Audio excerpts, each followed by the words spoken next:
Selamat datang di markas Komando Armada 2. Komando Armada 2 berkedudukan sebagai unsur komando pelaksana Koarmada RI yang memiliki tugas pokok untuk melaksanakan operasi militer perang atau OMP dan operasi militer selain perang atau OMSP, melaksanakan operasi laut dan operasi tempur laut, membina kekuatan, kemampuan, dan kesiapan alat tempur, serta melaksanakan pembinaan potensi maritim. Markas Komando Armada 2 berada di Surabaya, yang saat ini dijabat oleh Laksamana Muda TNI Yayan Sofyan STMSI CHRMP MTR Opsla. Koarmada 2 memiliki tugas dan fungsi menjaga kedaulatan negara di laut yang menjadi wilayah kerjanya. Wilayah kerja Koarmada 2 meliputi batas utara dan selatan dimulai dari perbatasan negara Indonesia-Malaysia dan Filipina di Laut Sulawesi, hingga perbatasan Indonesia dengan Australia di Samudra Hindia. Sedangkan batas barat dan timur dimulai dari sebelah timur alur laut Kepulauan Indonesia 1 hingga batas alur laut Kepulauan Indonesia 3. Sebagai penjaga kedaulatan negara, Koarmada 2 didukung dengan kekuatan utama yang dikenal dengan Sistem Senjata Armada Terpadu atau SSAT. SSAT terdiri dari KRI, pesawat udara, marinir, dan pangkalan TNI Angkatan Laut. Dalam pembinaan kekuatan dan kemampuan SSAT, Panglima dibantu oleh staf pembantu yang terdiri dari Kepala Staf Koarmada 2 yang bertugas sebagai koordinator dan memberikan pengarahan kepada staf umum Panglima yang terdiri dari inspektorat, para asisten, para kepala dinas, para komandan satuan, dan komandan kolat.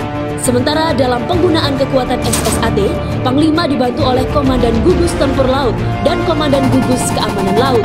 Pelaksanaan pembinaan kekuatan dan kemampuan SSAT dilaksanakan oleh komandan satuan yang membawahi alutsista seperti Satuan Kapal Eskorta yang memiliki kemampuan peperangan anti kapal permukaan, peperangan anti kapal selam, peperangan anti udara, dan peperangan elektronika.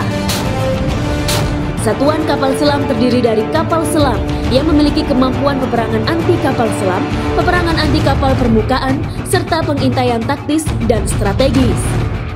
Satuan Kapal Amfibi yang memiliki kemampuan mengangkut personil, kemampuan bitching tempur, serta pendaratan administrasi.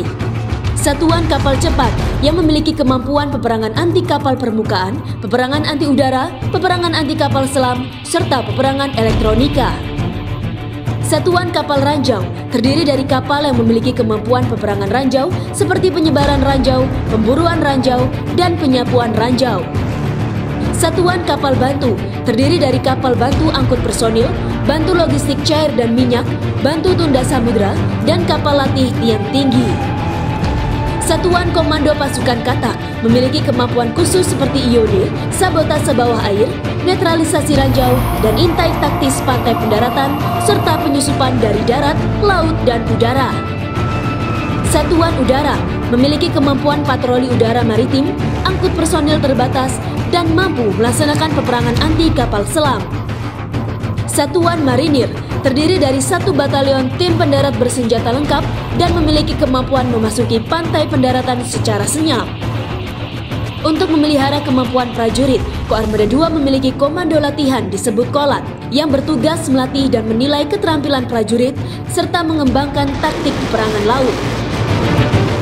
Penggunaan kekuatan SSAT dilaksanakan oleh Gugus Tempur Laut bertugas melaksanakan OMP melalui proyeksi kekuatan SSAT, pengendalian laut, dan operasi amfibi untuk mencapai tujuan strategis dalam rangka menegakkan kedaulatan negara di laut.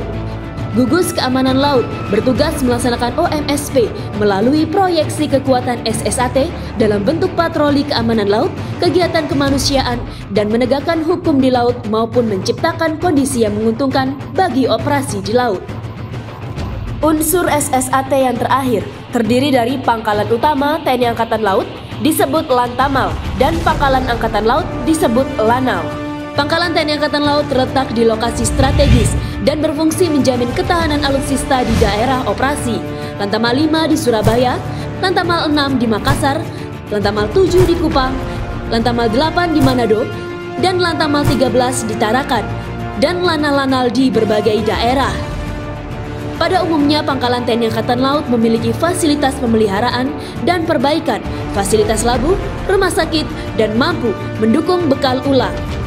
Koarmada 2 siap mendukung dan mewujudkan Indonesia sebagai poros maritim dunia demi kejayaan bangsa dan negara.